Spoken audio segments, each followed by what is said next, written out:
para o mundo. Com você, onde você estiver. Rádio Estúdio Digital informa a hora certa. 19 horas.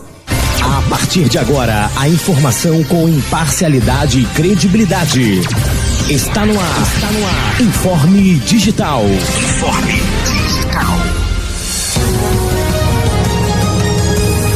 Olá, boa noite para você sintonizado na Estúdio Digital. Eu sou Gustavo Fonseca e nós estamos no ar com o nosso Informe Digital. O jornal que traz os destaques e as notícias, o que é relevante em Juiz de Fora, Minas Gerais, no Brasil e no mundo. Hoje é quarta-feira, dia 11 de março de 2026. Vamos juntos, a partir de agora, com as principais informações. Informe Digital.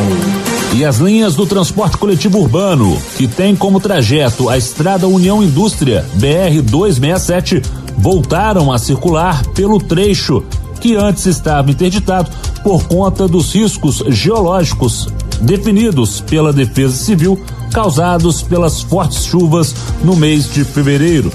Fazem esse percurso as linhas do transporte coletivo do número 301 ao 306, também 308, 313, 315 e 335. A linha 300, Campo Alegre, via Granjas Primavera, também retomou o atendimento, ainda com restrições. O trajeto está sendo realizado até a garagem de uma usina de concreto que fica próxima ao bairro. Já a linha 212, Graminha, via União Indústria Getúlio Vargas, que circula com itinerário alternativo para atender o bairro, teve seu trajeto aumentado, seguindo pelas seguintes vias: a Avenida Brasil, a Avenida Francisco Valadares, Estrada União Indústria BR-267 e a Avenida Joaquim Vicente Guedes. Agora na Estúdio Digital, Simão Pereira, em Minas Gerais, onde está sendo apurada uma denúncia sobre a construção irregular de postos tubulares, além de outras irregularidades. Quem tem as informações é Bejane Júnior, que chega no seu Informe Digital. Boa noite, Bejane. Boa noite, Gustavo. Boa noite aos nossos ouvintes. Bom, é isso aí, Gustavo. Hoje nós estamos tratando de um município querido, próximo a Juiz de Fora e, obviamente, trazendo sempre a lisura, a transparência e o direito também à retórica. O que a gente quer é sempre trazer, de fato, os acontecimentos, né, as queixas da comunidade. E hoje a gente fala um pouco sobre Simão Pereira e recebe aqui nesse momento o doutor Simval Paixão, advogado que tem residência também em Simão Pereira, Juiz de Fora e Simão Pereira, né, Simval? Acaba dividindo ali. E doutor Márcio Afonso, juiz arbitral da Câmara Arbitral de Juiz de Fora. Vou começar com o Simval. Boa noite, Simval. Boa noite aos ouvintes. É um prazer muito grande participar desse bate-papo, esclarecer alguns fatos que é de um interesse muito grande do município de Simão Pereira e, na verdade, é um esclarecimento geral para que não ocorra em outros locais, para que haja uma prevenção do que ocorreu lá, que é possível sim que ocorra quando não há uma fiscalização efetiva, principalmente da Câmara ou da própria população. Bom, estamos aqui também com o doutor Márcio Afonso. Boa noite, doutor. Boa noite, meus amigos, minhas amigas, ouvintes.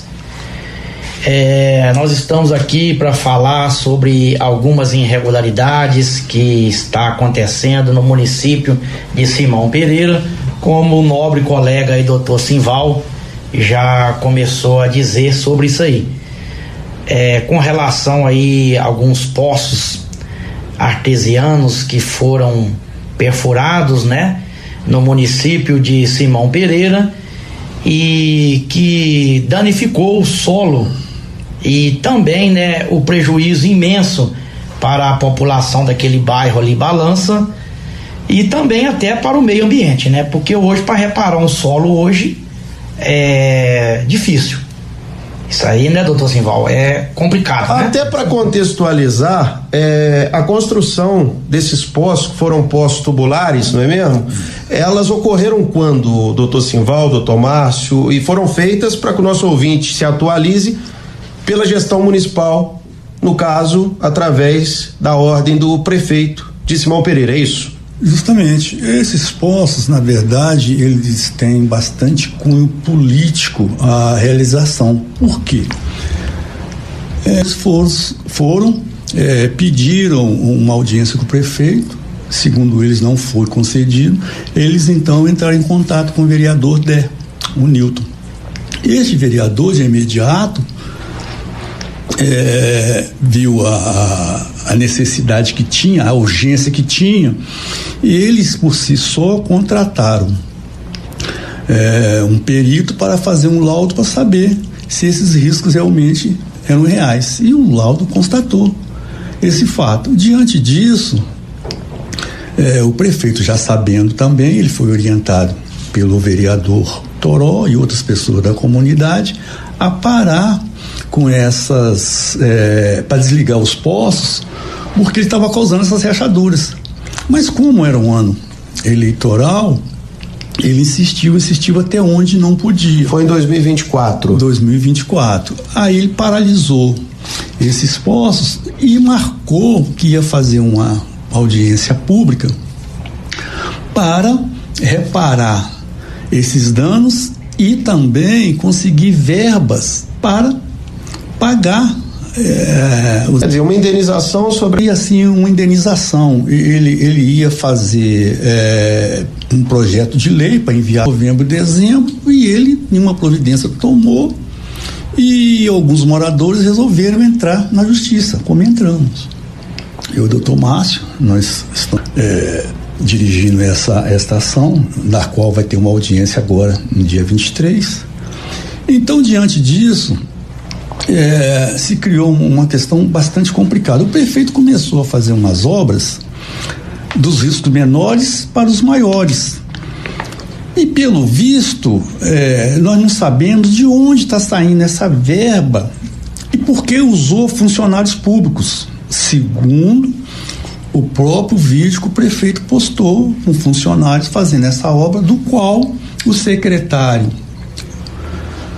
juntamente com a vice-prefeita, ele alegam que as obras foram iniciadas, que não foi preciso nenhuma ação judicial, mas na verdade houve uma mentira, porque havia sim, existe sim uma liminar que proibiu o funcionamento dos poços.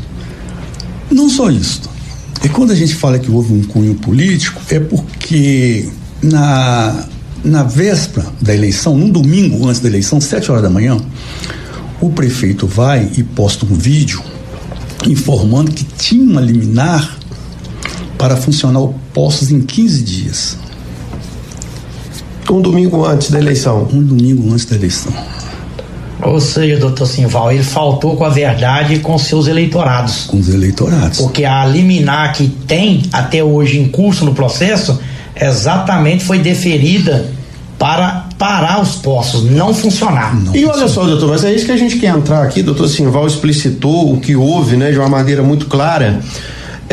Quero aqui perguntar ao doutor Márcio também, em qual sentido que foi a ação. Vocês buscaram, obviamente, o direito daquela comunidade, né, o bairro Balança, tem cerca aí de 800, 900 pessoas ali mais ou menos, né, que moram ali, segundo informações que vocês mesmos trouxeram. Mas qual que é o caráter jurídico daquilo que vocês buscaram para proteger o direito dessas pessoas, que na realidade é mais do que proteger, é buscar um mínimo de dignidade, né? Porque vários ali, até onde a gente sabe, tiveram danos que não foram nem parciais, né? Parece que são danos aí permanentes ao imóvel. Justamente. Com certeza, lá tem casas lá que eu não sou engenheiro, mas eu tenho quase a certeza que fizer lá. Vocês buscaram laudo também técnico? Buscamos também, buscamos tudo isso aí, porque o que acontece? Tem casas ali que ela é condenada, ela é inabitável. Eu, por exemplo, não moraria numa casa daquela que está em condições lá, das rachaduras, que danificou o solo todinho, porque o prefeito, na realidade é o seguinte, foi mais de 50 casas danificadas, porém eu diria que em torno de 45 casas que foram danificadas, todos são funcionários da prefeitura que o prefeito empregou, ou seja, um filho, ou seja, um tio, ou seja, uma mãe por isso eles não impetraram a ação em conjunto com a gente. Mas teve 5 famílias que não faz parte da prefeitura. São 5 famílias que acompanharam essa ação. Esse movimento que os senhores fazem hoje. Sim. E agora tem um detalhe muito interessante nisso daí, quando eu disse no início que tem um cunho político, o que aconteceu?